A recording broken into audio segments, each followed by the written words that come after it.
देखिए पेपर 4 है आपका। Good morning guys. पेपर 4 है शिक्षा के सिद्धांत। शिक्षा के सिद्धांत में बहुत सारे टॉपिक पढ़ चुके हुए हैं। पढ़ना है नंबर 6 में जीविकोपार्जन का उद्देश्य। इसका भी पढ़ाई हो चुका हुआ है, मगर फिर भी थोड़ा हम आप लोग को बता देते हैं। आप लोग क्लास मिस किए हुए हैं। नंबर 7 है स्वर्गीय विकास का उद्देश्य, और नंबर 8 है पूर्ण जीवन का उद्देश्य, और नंबर 9 है नागरिकता का उद्देश्य। जीविकोपार्जन का उद्देश्य जो नंबर 6 में है, तो मनुष्य शिक्षा के सिद्धांत में मनुष्य को जीवित रहने के लिए क्या क्या चाहिए आप लोग बताइए। मनुष्य की आवश्यकता क्या है? रोटी कपड़ा मकान। रोटी कपड़ा मकान। तो रोटी कपड़ा मकान वह कैसे प्राप्ति होगा? बोलिए, कस के बोलिए, जो बोलना है कस के बोलिए। रोटी कपड़ा जो मनुष्य का मौलिक आवश्यकता है, रोटी कपड़ा मकान। पहले चाहिए रोटी, उसके बाद चाहिए कपड़ा, उसके बाद चाहिए मकान। रहने के लिए घर, खाने के लिए रोटी और पहनने के लिए कपड़ा। तो मनुष्य को जो है वह यह मौलिक आवश्यकताएं यह सभी व्यक्ति को चाहिए। जितने सारे व्यक्ति है, किसी भी कैटेगरी के हो, सभी के लिए यह आवश्यक है। इस मौलिक आवश्यकताओं की पूर्ति के लिए मनुष्य प्रयत्न करता है। रोटी कपड़ा मकान के लिए ही मनुष्य प्रयत्न करता है। आप लोग आज पढ़ भी रहे हैं, तो आप लोग का इच्छा क्या है? पैसा होगा तो अच्छे से खाएंगे, ऐश करेंगे, मकान वगैरह जो भी हो बनेगा, अपना जीवन जो है अच्छा से व्यतीत करेंगे। क्या आप लोग का यदि कुछ डिमांड है कि आप लोग पैसा कमा के क्या कीजिएगा? आप लोग को जॉब लग जाएगा, जॉब कीजिएगा। लगेगा क्या? आप ट्रेनिंग करके कोई प्राइवेट स्कूल में ही जा रहे हैं जॉब करने, आप बैठ के क्या कीजिएगा? तो जॉब कीजिएगा प्राइवेट स्कूल में। तो जॉब कीजिएगा तो पैसा आपको अर्निंग होगा। पैसा अर्निंग होगा तो क्या कीजिएगा आप लोग बताइए? तो कुछ आप लोग मन में पाल कर रखे हुए हैं ना कि पैसा आएगा मेरे पास तो हम ये करेंगे वो करेंगे। क्या कीजिएगा? बोलिए, जो मन में आए तो बोल दीजिए। आगे की ओर बढ़िएगा। चलिए, बहुत अच्छा। और यानी आप लोग को पैसा की आवश्यकता नहीं है, आप लोग को भरपूर पैसा है ना।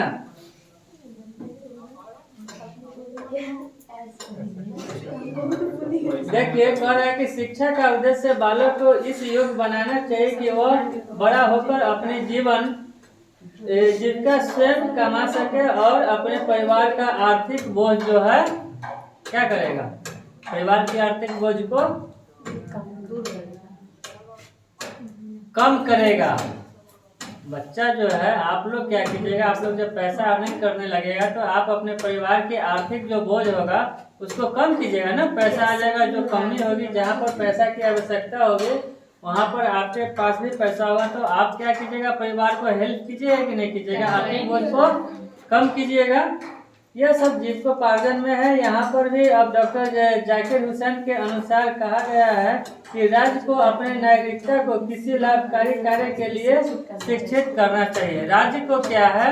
अपने नागरिकता के लिए। जैसे कल पढ़ा हुआ था हम लोग कि क्या पढ़े हुए थे? विकास और विकासशील के बारे में। तो विकास और विकासशील के बारे में पढ़े हुए थे, तो उसमें जो विकास जो पहले से विकसित देश है और कोई विकासशील में लगा हुआ है, तो उस अकॉर्डिंग है कि यदि आपके राज्य या आपकी जो स्टेट है, इसमें क्या है कि सभी नागरिक जो है के राज्य को अपने नागरिकों की किसी भी लाभकारी कार्य के लिए शिक्षित करना जरूरी है। यदि आपको लाभकारी के लिए राज्य सरकार को सोचना है तो उसको शिक्षित करना होगा। इसलिए गवर्नमेंट जो है शिक्षा पर पैसा खर्च करती है, वो अपने विकास के लिए।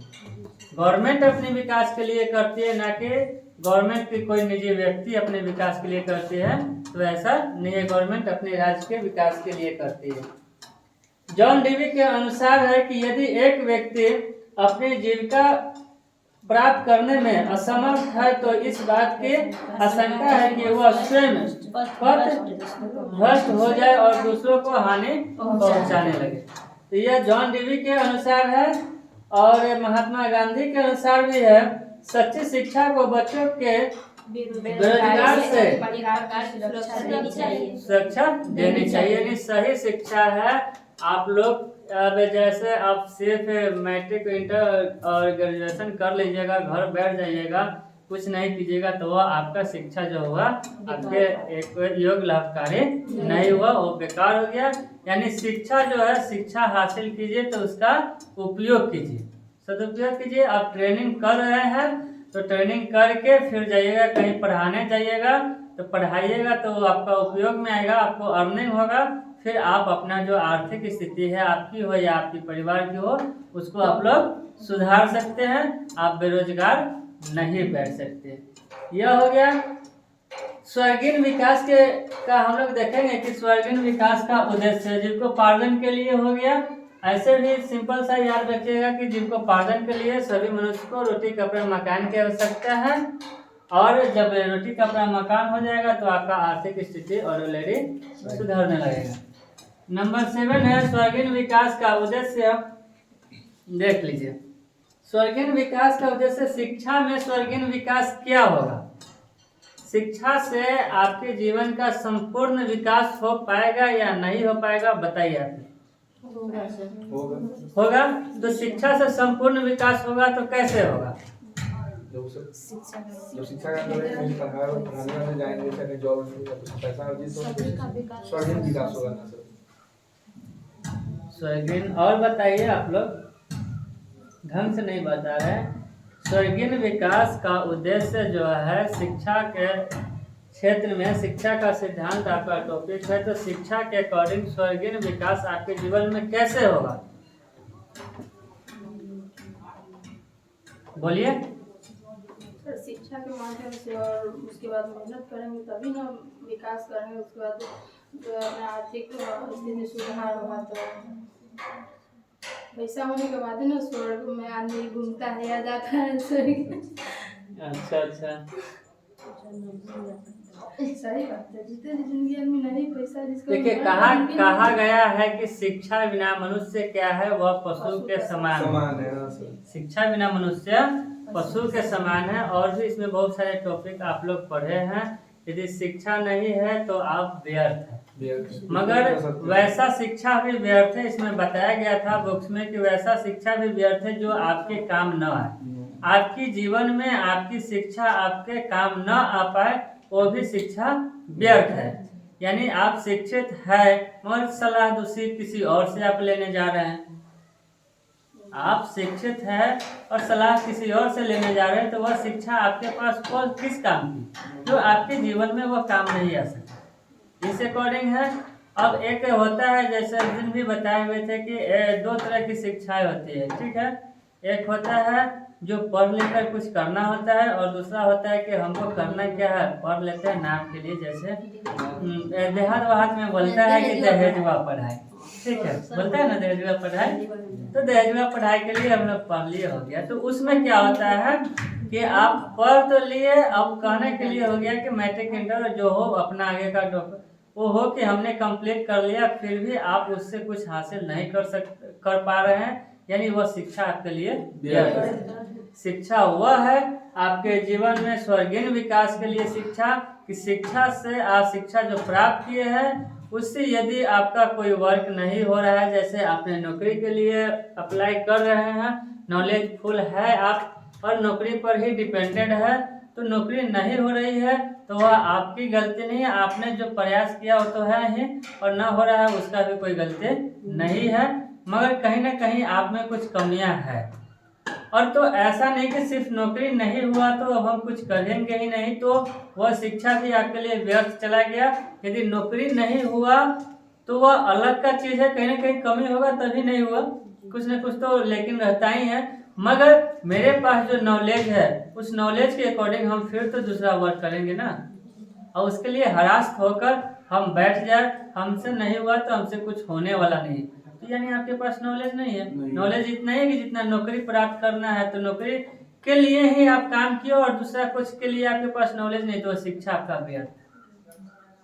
तो शिक्षा यह होना चाहिए कि हम शिक्षित हो गए, हमारे पास एक लक्ष्य का लोग प्राप्ति करता है कि नौकरी करना है, तो वह अलग की बात है, मगर शिक्षा इस अकॉर्डिंग होना चाहिए कि हम किसी भी फील्ड में, किसी भी स्किल में कहीं भी जाके उसका सदुपयोग कर लें। नॉलेजफुल होइएगा, शिक्षा उस ढंग का आपके पास होगा, जानकारी होगा तो कुछ भी कर लीजिएगा, जानकारी नहीं होगा तो कुछ भी नहीं कर पाइएगा। नाम के लिए यदि पढ़ रहे हैं तो नाम के लिए रह जाएगा। ठीक है, तो यह चीज होता है स्वर्गीय विकास में। सभी तरह शिक्षा के माध्यम से सभी तरह शरीर में टोटली विकास आपको होना चाहिए। शिक्षा के माध्यम से भी विकास होता है कि आप जो शरीर से दुर्बलता होती है, शरीर में बीमारियां होती है, बहुत सारे होते हैं, तो उसको शिक्षा के माध्यम से ही सॉल्व किया जाता है। आपको पता होता है कि यह मतलब कोई चीज़ वो हो जो इसको खाने से यह बीमारियां उत्पन्न होती है, या उसकी लिमिट अधिक लिमिट से यदि उसका यूज कीजिएगा तो आपको हानिकारक होगा, तो उस चीज़ पर आप काबू कर सकते हैं। वह जानकारी हो सकता है, और यह जानकारी नहीं है और किसी और चीज़ पर आप फोकस कर रहे हैं तो उसमें भी कहीं ना कहीं लेकिन लगा हुआ रहता है। स्वर्गीय विकास में और सारी इसमें बताए हुए हैं। जैसे इसमें बता रहा है कि शिक्षा मानव जीवन को पूर्णता प्रदान करने के रूप में जानी जाती है। शिक्षा जो है स्वर्गीय विकास में मानव को पूर्णता क्या है, पूर्णता प्रदान करने के रूप में मानी जाती है। यानी मानव जीवन को क्या कह रहा है कि पूर्णता प्रदान करती है। यानी शिक्षा के बिना मनुष्य जो है वह पशु के समान तो है ही, और शिक्षित हो जाता है तो वह क्या होता है, चेंजिंग उसमें आ जाता है जो वह। उसके बाद इसमें कह रहा है कि किसी भी एक योग्यता या क्षमता के विषय में सोचना मानव के प्राकृतिक संतुलन को समाप्त करना है। देख लीजिए, किसी भी कह रहा है कि किसी भी योग्यता या क्षमता, हम आप लोग बताइएगा योग्यता और क्षमता में डिफिनेशन बताइएगा। योग्यता तो पढ़ाई में होता है, क्षमता कोई काम करते हैं तो उसमें क्षमता है, शारीरिक काम करेंगे तो उसमें क्षमता है। इन दोनों में अंतर बताइए, योग्यता और क्षमता में आप लोग मनुष्य के अंतर बताइए। आप किसी पर डेफिनेशन दे सकते हैं, मनुष्य को ले सकते हैं, पढ़ाई किसी पर से डेफिनेशन दे सकते करता है। हैं। अब कोई कार्य करेगा तो क्षमता के ऊपर काम करेगा, क्षमता होगा तो काम करेगा, फिर शारीरिक और मानसिक दोनों। और कोई डेफिनेशन किसी एक में तुलना कीजिए। जैसे कि कोई एक पर्सन पर कोई एक चीज पर डिफाइन कीजिए कि योग्यता और क्षमता में क्या है। देखिए दोनों इक्वल है, थोड़ी सी डिफरेंसेस है, दोनों इक्वल है मगर उसमें डिफरेंसेस है और अंतर तो है ही। कोई एक चीज पर व्यक्ति, एग्जांपल लीजिए आप लोग।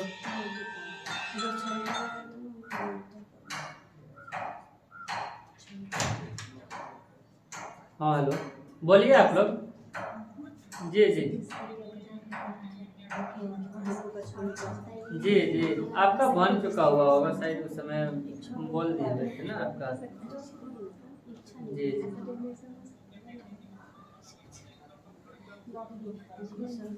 जी नहीं वो आपका हो चुका हुआ है। हाँ वो कर लेंगे। बोलिए।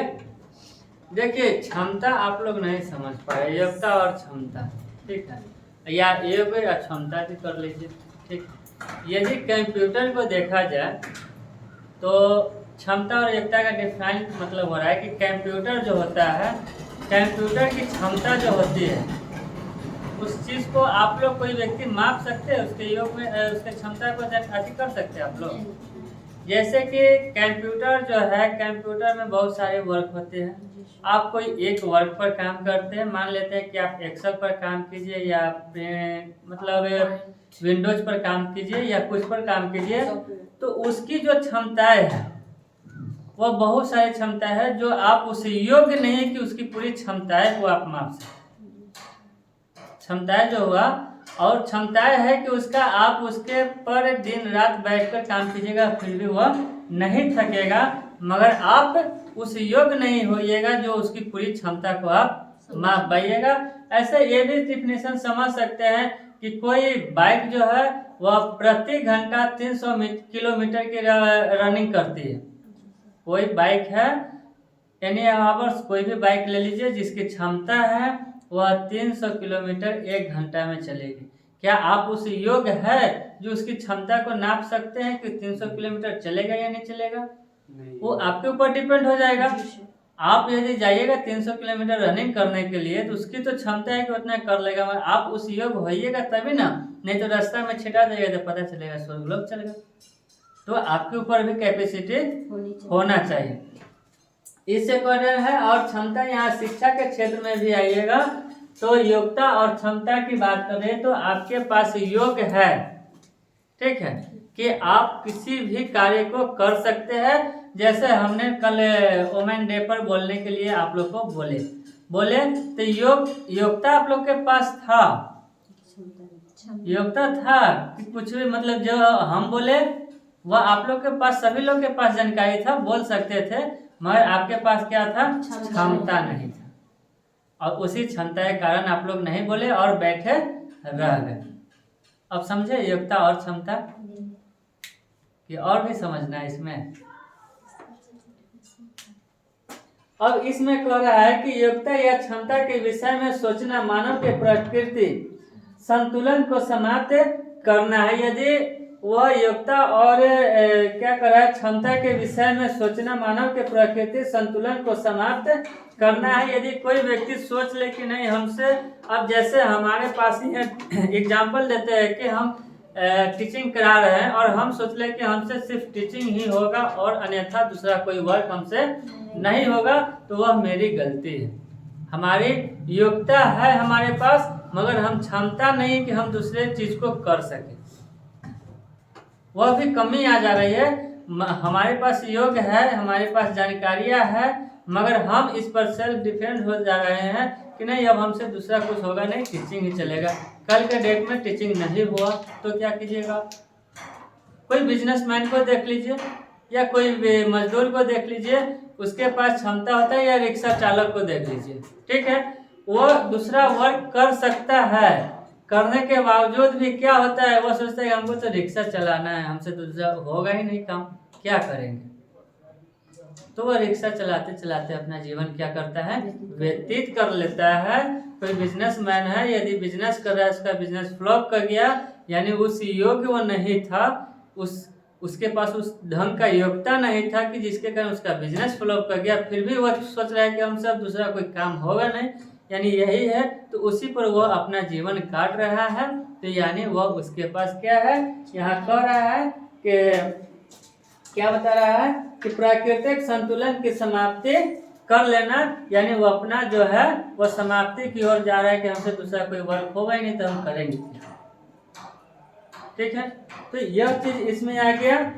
उसके बाद कह रहा है, या इस तरह से भी समझ सकते हैं, जो जहां तक किया जाता है वह क्षमता है और जितना हम कर पाते हैं वह योग्यता है।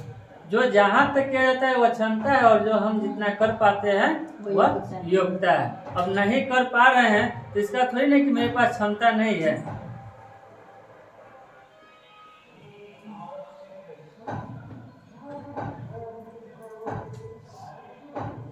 उसके बाद कह रहा है कि इस उद्देश्य के समर्थन में विचार रखे। देखिए अनेक शिक्षा शास्त्री जो है इसमें अनेक तरह से विचार रखे हुए हैं, उन सबका डिफिनेशन तो ऐसे भी हम पहले भी बताया कि सभी शिक्षा शास्त्रियों का डिफिनेशन अलग अलग होता ही है, उस सभी लोग अपना अपना डिफिनेशन अलग ढंग से रखे हुए हैं। अब यदि देखना चाहिएगा तो माध्यमिक शिक्षा आयोग के अनुसार है कि सम विकास पर जोर दिया जाए। उनके अनुसार कि शारीरिक, मस्तिष्क और आत्मा का उचित एवं सामंजस्य मिश्रण पूर्ण मनुष्य के निर्माण के लिए आवश्यक है और शिक्षा की सच्ची व्यवस्था का आधार है। अब यहाँ कह रहा है शरीर, मस्तिष्क और आत्मा। शरीर भी स्वस्थ रहेगा जब नॉलेज आपके पास रहेगा, उस अकॉर्डिंग वर्क कीजिएगा। मस्तिष्क भी और आत्मा तो खैर है, सामंजस्य में मिश्रण एवं मनुष्य के निर्माण के लिए आवश्यक है। मनुष्य के निर्माण के लिए क्या आवश्यक है? तो शारीरिक, मस्तिष्क और आत्मा, ये सब जो है मिश्रण पूर्ण मनुष्य के लिए आवश्यक है और शिक्षा की सच्ची व्यवस्था का आधार भी है। शिक्षा का जो है सच्ची व्यवस्था का आधार है, यानी आप दुर्बलता के युग में चल रहे हैं, आपके पास वीकनेस बहुत सारी आ रही है, तो आपको मन नहीं करेगा पढ़ने में, मन नहीं लगेगा पढ़ाई में, मन नहीं लगेगा पढ़ाई में। दुर्बलता के कारण आपका मस्तिष्क भी सही से काम नहीं करेगा, तो आत्मा तो भटकती रहेगा ना। अब आप सोचिएगा, वे फालतू के सोचते रहिएगा। जितना कमजोर होता है ना, जितना वीकनेस व्यक्ति होता है, वो उतना एक्स्ट्रा सोचते रहता है, ठीक है, और काम बहुत कम होता है। महात्मा गांधी के अनुसार है कि शारीरिक, मस्तिष्क और आत्मा का उचित और सामंजस्य मिश्रण पूर्ण मनुष्य के निर्माण के लिए सच्ची व्यवस्था का आधार है। महात्मा गांधी का था ना जी सर। उसके बाद आलोचना में देखिएगा, आलोचना में कह रहा है कि सम विकास मनोवैज्ञानिक होते हुए भी स्पष्ट नहीं है। सम विकास जो होता है, सभी सम मतलब संपूर्ण विकास, समझे, वो होते हुए भी, मनोवैज्ञानिक होते हुए भी स्पष्ट नहीं है। सम विकास अर्थात स्वर्गीय विकास में क्या क्या अपेक्षित है, यह स्पष्ट नहीं हो पाता है। संपूर्ण विकास में क्या क्या अपेक्षित है, यह स्पष्ट नहीं हो पाता है। और विशेषकरण का युग है, इसमें विकास, सम विकास का उतना ही महत्व नहीं रह पाता है। इसके साथ ही यह भी बात सत्य है कि किसी एक दिशा में विकास ही मानव को प्रबुद्ध बनाता है। कह रहा है कि इसके साथ ही यह भी बात सत्य है कि किसी एक दिशा में विकास ही मनुष्य को प्रबुद्ध बनाता है। तो किसी एक से दिशा में मनुष्य चाहे कि हम संपूर्ण विकास कर ले, तो वह उसका नहीं हो पाएगा। यानी आप पैसा कमाते जाइए और खाना वाना नहीं खाइए, अपने शरीर पर, स्वास्थ्य पर ध्यान नहीं दीजिए, और आपसे जुड़ी हुई जो भी हो उस पर ध्यान नहीं दीजिएगा, तो वह आपका संपूर्ण विकास नहीं हो पाएगा उस अकॉर्डिंग। आगे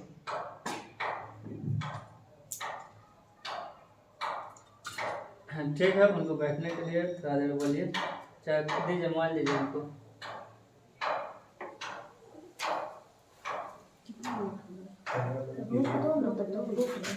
ठीक है सर।